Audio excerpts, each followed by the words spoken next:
What's up, guys? Resilience here. Top of my grandma's house. It's a little bit sunny, my hair's a little bit messy, but we're doing this anyway.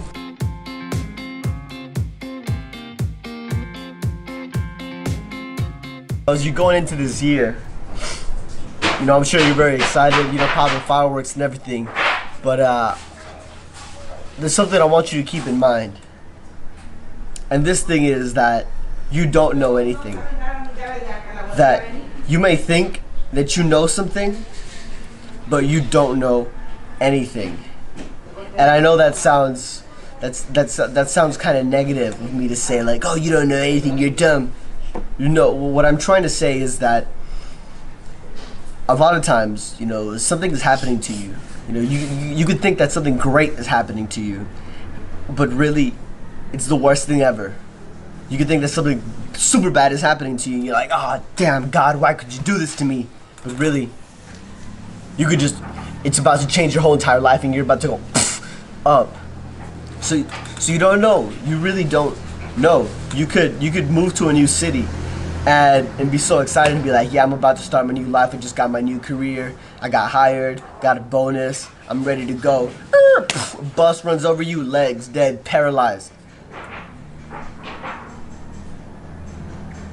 Just like that. You thought everything was going great, but then, boom, something bad happened. But then you might even say, oh, my legs got bad. Oh no, now actually this is bad. But maybe it's good because you end up meeting a doctor that ends up finding a formula for the leg cure, and he cures it on you. You're the first patient to ever, and then from here on, it goes on to save many lives. So you don't know. This is a really great story that I heard a while back. It goes that this man, right? He's working on his ranch, and then you know, his horse leaves. You know, he takes off. He doesn't come back, and the people in the village, they tell him, oh man, that's too bad, your horse, he ran away. And he's like, maybe. And the horse comes back, and he has a bunch of other horses. He's a leader. He's like Spirit from the movie, and he's got a bunch of other horses, and everyone's like, oh yeah, you got more horses, bro, that's good. And you're like, maybe. And then your son, he's taming the horses. He falls off. He breaks his leg. Everyone's like, oh no, your son's leg broke. The guy goes, maybe. But then the military comes. They're recruiting. They're going into World War, right? But they don't pick your son because his legs are broken. Everyone's like, oh, good job, bro. Like, you know, it's actually really good that your son's legs were broken. He goes, maybe. Right? You don't ever know. You don't. I'm just gonna look at my notes real quick. The reason that we have, you know, things that may seem to be negative in our life is to give us some context, some contrast, right?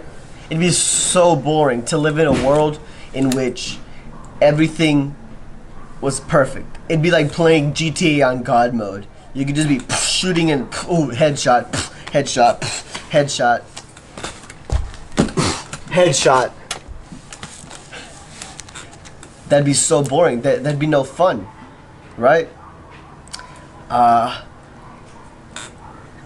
The ups and downs of the game are what make it fun, right? You know, in a game, when the person levels up, you don't level up in your self-esteem, right? When the person gets shot, you don't actually die. You know, you feel, you're like, oh man, I died. But you still experience the contrast, but at a much minor level, right? And that's kind of how enlightenment is. Enlightenment is not being happy all the time. Enlightenment is being okay with the ups and downs, you know, sort of detaching yourself. You know, in this world, we see ourselves by our achievements, right? Oh, you got that car. Oh, you got that hot wife. You got that good job. You got that Rolex. That's how we judge ourselves, right? However, we should sort of distance ourselves from this idea that we are what we have. You know, like in Fight Club, you're not your khakis, right? At the end of the day, when we all die, you ain't taking none of that. You ain't taking none of that with you. Alright? They judging you by your mind, right? By your actions, the way you've treated other people, the way you've treated yourself, right? This new year, I just want to tell you to embrace everything. Embrace the pain, embrace the happiness, embrace the hate, embrace the love. Just take it all in, accept it, acknowledge its existence, because without it, there would be no happiness. Without pain, there is no happiness. Without love, there is no hate. Black implies white. Without the other, one does not exist.